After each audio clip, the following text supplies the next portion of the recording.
Doamnelor și domnilor, bună seara și bun găsit la știri! Numărul elevilor care renunță la școală crește de la an la an sub privirile nepăsătoare ale autorităților. Unul din 5 copii abandonează cursurile înainte de absolvire, majoritatea din cauza condițiilor materiale precare. O soluție o reprezintă centrele de zi destinate copiilor fără posibilități, dar acestea sunt extrem de puține la nivelul întregii țări.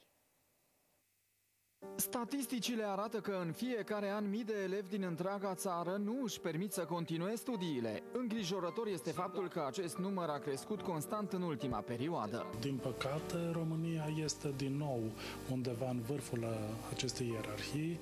Ne întrec doar țări precum Portugalia și Spania, care au procente mai mari de abandon școlar sau de părăsire timpurie a școlii. România raportează oficial un procent de 17,5%. Majoritatea elevilor aleg să renunțe la școală din cauza sărăciei. Întotdeauna sunt factori multipli, se combină. Este vorba despre familii cu venituri modeste, cu niște resurse la dispoziția familiei care sunt extrem de reduse, de la cunoștințele părinților, educația lor, la rândul lor au o educație modestă, locuiesc în niște condiții destul de precare. Singura soluție par a fi centrele de zi, destinate copiilor fără posibilități materiale. Aș zice că aceste centre sunt chiar critice, pentru că unii dintre copii nu au nici măcar o masă sau o lumină unde să-și facă tema, și atunci aceste centre chiar se văd în performanța lor școlară și scad drastic riscul către abandonul școlar.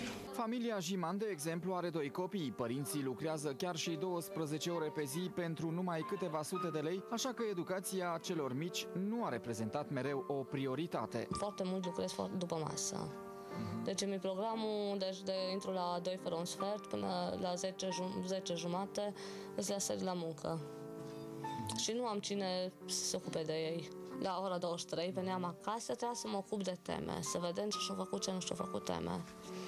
Și acum, decât să deschid centru, am liniștea că își face temele.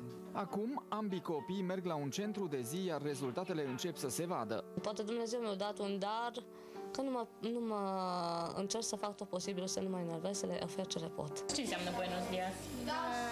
Bună dimineața! Ziua! Bună ziua! Te gândești ce vei fi când vei fi mare? Da. Ce vrei să te faci? Mecanic. Mecanic. De ce? De unde această pasiune? Că îmi plac mașini. În următorii 6 ani, România și-a propus să intre în rândul țărilor europene și să reducă procentul abandonului școlar cu 5% până la 12%. Avioane fără pilot în loc de jocuri pe calculator. Zeci de elevi au renunțat pentru câteva ore la internet pentru a încerca un sport nou, aeromodelismul. Cei mai iscusiți